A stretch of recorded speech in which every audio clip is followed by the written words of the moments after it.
Alrighty, hello everybody, this is Boheim for Massively.com. It is the 3rd of October 2012. That makes it Halloween. It's officially Halloween. As soon as October kicks into the first day, that means we celebrate Halloween all month long. It's my favorite holiday of all. It's better than Christmas, Easter, and all those other holidays combined. 4th of July can just be booted out of the car because Halloween is the most awesome in the world. In celebration of Halloween, I'm going to be looking at some... Actually, they're not connected at all, but I just decided to connect them real quick. But there is, we're going to be looking at Sunstone Valley and Free Realms today live with one of our favorite ambassadors from Sony, Amneris Correctamundo. Is that how we say it? All right. How are you doing, by the way, today? I'm doing great, thank you. Now, it should be, we're gonna note here in the stream that as she appears in the game, she has a superpower to multiply players. It's a weird superpower. As soon as they see her pink name, players just start going and piling up. So you're gonna see a lot of players piling up. Before we get started, a few rules. Of course, no links in the chat room unless it has something specifically to do with the game or something we're talking about. If you post a link in the chat room and it's not something nice, you will be banned forever and ever from the chat room and can never watch another Massively live stream again. So don't post anything bad, please.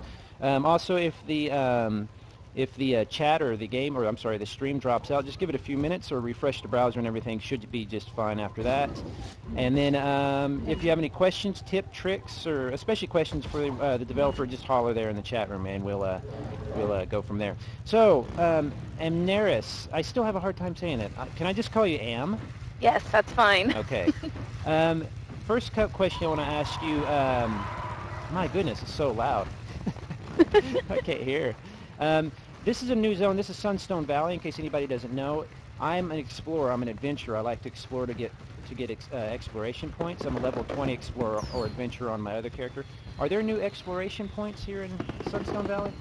I do believe so. We've got coin collections and all kinds of things that you can find and get some points for. Okay, cool. So I definitely can continue my leveling on adventure here in Sunstone then. Oh, I think except for, well, if you're at level 20, then no, I'm at level 16 on this character. Oh, okay. Yeah. Okay, good. Yeah. So then you're good. Okay, yeah, I'm definitely going to do that. And just so in case people know or do not know, there might be living under a rock and haven't played Free Realms yet, exploration or adventure is basically where you can go and you can find random spots in the world that you can collect them and actually add up adventure or add up experience and level in it. A lot of other MMOs have come out since Free Realms 3 years ago came out and talking about adventure or exploration, experience, and people are like, oh, they invented it. No, Free Realms has done it for 3 years now, so it's a fantastic system. So, and I should probably note really quick too that if you've not been to Sunstone yet, you can't get to these warp stones until you actually walk to Sunstone.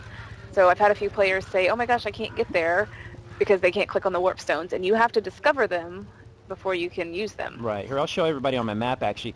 I have, of course, unlocked them because I'm super awesome. As soon as Sunstone came out, I was like, and I jumped into Sunstone. But if you go to Sacred Grove, which is the general area of the world, and it's up here right in the top right-hand, you can see where I'm at. If you want to teleport to Shrouded Glade and walk from there, I think that's where you'd want to go. Then it's actually up in the top there, and then you're going to go walk from there up to Sunstone Valley, and then you can unlock the teleports along the way. I've got several of them here. I take it, Am, that you have unlocked them all, correct? I actually have not on my actual real characters. You haven't unlocked them? No, I haven't had a whole lot of time to explore and play. I spent my first day, or the first day of Sunstone Valley, just hanging out by Wheelie Pete's right at the entrance, just saying hello to everybody and making sure they were going off on their way. So you're actually more of a noob technically than I am in this case. Yeah, I actually am. I did some running around on our QA servers internally before we opened it to the public, but on my actual real characters, nope. So as you can see, as I predicted earlier, she is slowly multiplying players. I don't know how she does it. It's really strange. I think she sucks them in from other SOE titles or something, but and they'll slowly just pile on top of her and just spam fireworks. It's a weird ability. This is only like 21 of my 215 friends. So you're a GM and you allowed players to add you as a friend to teleport instantly to you? We actually have to do that because of the events that we run. The easiest way for them to get to our events, especially when we run house parties, which is where we go from house to house to house to check out the cool things our players have done. If they want to join us in the middle of it, they won't know where we are unless they can teleport straight to us, so we have to be on friends lists. to be teleported to. I see. And, you know, I mean, in other games, like, let's say a Wizard one, or something like that, you have to give out a code. And my wife, for example, used to do streams and stuff from there, and she had to be careful because she would literally just kids would pile on top of her. And she couldn't even see. It was actually pretty funny, so it was very popular at the time. All right, so let's get to some other questions here. This is going to sound like a hard question, so if you want to skip it, feel free to, but I have to ask it. Okay. Sunstone Valley it's technically been in development for 3 years. Would that be accurate to say? I believe so, yes. Okay, so does that mean we're going to have to wait 3 more years for the area that's down south there, the new area? I don't know. What I can tell you for sure is that there are a couple of grayed out sections on your map right now, right next to Sunstone Valley, and the one over there with the little pretty rainbows is going to be discussed at SOE Live in 2 weeks. I'm looking for it. Let me see. I don't see it. Go to Sunstone. Oh, I see the actual map of Sunstone. Yeah. Okay. Yeah. So we still got 2 areas of Sunstone to unveil, and Ah. the first one will be discussed at SOE Live. Right. And then you had all the ones. The one I was talking about, whenever Free Roams first came out, it was down south here, but I don't even see that on the map anymore. So. Oh, you're right. They took them off. There was the chat guys can tell us, Lavender Coast. Yeah, it was down there further. Lilac or something. Yeah, I think if you went to Lavender Coast Pass, that was where you would run, and you would actually find kind of like a block or whatever. And not to put you on the spot, but of course, if you want to predict right now the exact date that it's going to come out, go ahead. I would love to, and then Cobra Jet, our new producer, would probably come over here to my desk and kill me. Well, yeah, I imagine. Or I've at least knock me out. I've done enough of these to where I know put the developer on the spot, but don't expect an answer because that's just not going to happen. That's not how development works. I wouldn't get invited to their parties, and Aw. that would be fun. And you guys at Sony are always partying. What's that about? Why are you guys always like, hey, we're in the office, and you're always tweeting about what's going on in the office and like costume contests and all this stuff? What is that about? We just have a corporate philosophy that, you know, work is work, but work's got to be fun. I mean, we're a gaming company, so we sit here at our desks, and we sure have hard days and difficult things go on, but we've got to make up for it with fun activities and keep our morale up and do fun things. So, yeah, we're kind of a crazy group of people.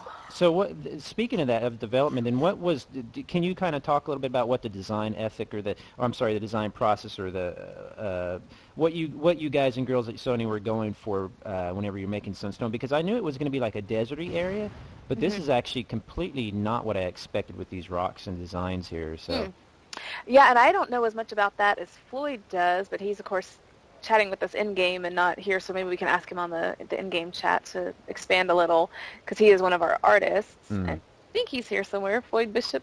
Well, yeah, if he can holler, cool. If not, I'm just kind of curious. What do you happen to, how would you describe it if you had to describe it? Well, it's actually not, I'm kind of with you. When I first saw it several months ago, it wasn't exactly what I expected it to be, but, you know, it definitely grew on me, and I was like, oh, okay, this is a bigger vision. I really pictured sort of a flat desert, and this is more, you know, kind of Arizona with the big rocks and cacti. So it's got a really cool feel. And I think the players got a peek of that a few months back when they got the Sunstone Valley housing lot. So they were kind of got prepared for it as well. And it's interesting. I don't actually know the entire lore of what's going on over here yet. I've gotten some of the insights from the design team, but not all of it. So I'm kind of doing it as a newbie player too, and learning about it as we go. Well, I've been doing. What I did is I started the new quest line as soon as I got here. It's involved with the dwarf. I don't want to give anything really away. I was going to do some of the quests today, but the quests, if you do some of the mainline kind of quests in free roams, you really get a lot of lore and a lot of pieces of the story. So it's, you know, to play it on camera is kind of rough because it spoils a lot of it, but. Essentially, you're kind of helping out the dwarves, and they give you these cool, like, here's the bike here. I want to show this. Just ridiculous mount here. You get a bike you can buy, or I think you get that out of the quest. You get these really, really cool, let me see if anybody has the gear on. This guy might have some of the gear on. It's like biker gear, you know. So you have like leather coats and kind of steampunk type stuff. So there's a whole different, it's kind of like describing it as dwarves meet steampunk meet this big Mesa, Arizona kind of feel fantasy thing. So it's really hard to describe. I really enjoy it, though, because it is familiar, but it's also different at the same time. Yeah, I was kind of surprised when I was going through on the QA server and came across the the really nice, lush little river that goes through. Oh, I didn't see a Oh. river.